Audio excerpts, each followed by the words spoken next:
para homenagear os professores.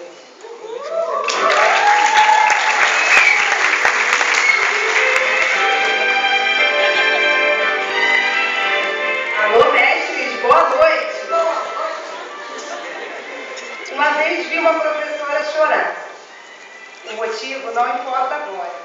Mas o que realmente quero falar é que naquele momento tive a certeza que esses homens e mulheres que passam boa parte do seu tempo nos ensinando como ser bons profissionais vão muito além da teoria.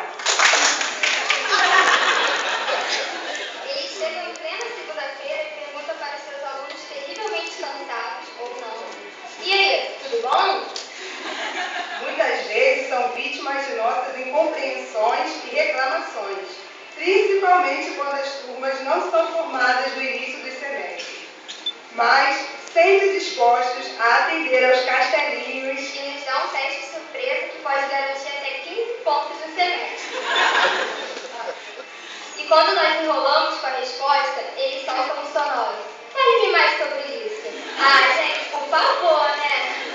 Sei que é meio difícil imaginar que esses todo-poderosos, ó, mexão, também sentem fome, frio, TPM e dor de barriga. Mas sim, eles são feitos de carne e osso. E o que dizer a vocês? Um muito obrigado parece que não é o suficiente para vocês que, nesses 4 anos, foram um pouquinho de tudo pra gente. Vocês, mestres em essência, despertaram com seus próprios exemplos a nossa vocação e nos fizeram crer que podemos ir sempre além. Feliz é aquele que transfere, que sabe e aprende e ensina. A vocês, o nosso muito obrigado.